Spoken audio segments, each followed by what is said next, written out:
আজ আমরা দেখব কিভাবে একদম শুরু থেকে একটি সফল ইউটিউব চ্যানেল বানানো যায়।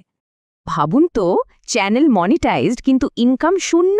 হ্যাঁ, একটা ছোট্ট ভুলেই এমনটা হতে পারে। তাহলে চলুন সেই জরুরি সেটিংসগুলো দেখে নিই, যা চ্যানেলকে শুরু থেকেই ঠিক পথে রাখবে।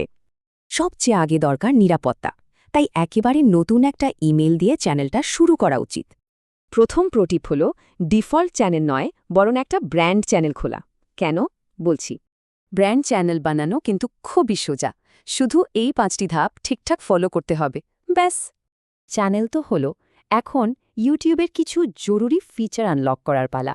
গ্রোথের জন্য ইন্টারমিডিয়েট ফিচার্স চালু করাটা কিন্তু মাস্ট, না হলে কাস্টম থাম্বনেল বা লম্বা ভিডিও দেওয়া যাবে না। আচ্ছা, এবার আসা যাক সবচেয়ে জরুরি সেটিংসে। এটা সরাসরি চ্যানেলের ইনকামের সাথে জড়িত। অ্যাডভান্সড সেটিংসে ইউটিউব একটা প্রশ্ন করবে, চ্যানেলটা কি বাচ্চাদের জন্য বানানো?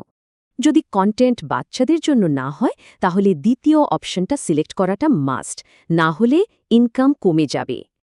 এবার একটা প্রো টিপ, এটা নতুন চ্যানেলকে ইউটিউব অ্যালগোরিদমের কাছে পৌঁছে দিতে সাহায্য করবে। কৌশলটা হলো সঠিক কিওয়ার্ড ব্যবহার করে ইউটিউবকে বুঝিয়ে দেওয়া যে আপনার চ্যানেলটা ঠিক কিসের ওপর। আপনার নিশে টপ ক্রিয়েটরদের নাম চ্যানেলের কিওয়ার্ডে যোগ করুন, এতে অ্যালগোরিদম আপনার চ্যানেলকে তাদের সাথে যুক্ত করবে। সবশেষে আপলোডের জন্য কিছু স্মার্ট ডিফল্টস সেট করে নেওয়া যাক, এতে সময় বাঁচবে, ভুলও কম হবে। সঠিক ক্যাটেগরি সিলেক্ট করাটা খুব জরুরি, যেমন টিউটোরিয়াল ভিডিওর জন্য এডুকেশন ক্যাটেগরি বাছতে পারেন। ভিডিওর ভাষাটাও সেট করে দিন, এতে ইউটিউব সঠিক ভাষাভাষী দর্শকের কাছে ভিডিওটা পৌঁছে দেবে। আরেকটা প্রো টিপ, ভিডিওর ভিজিবিলিটি ডিফল্ট হিসাবে আনলিস্টেড রাখুন, এতে ভুলের কোনো সুযোগই থাকবে না।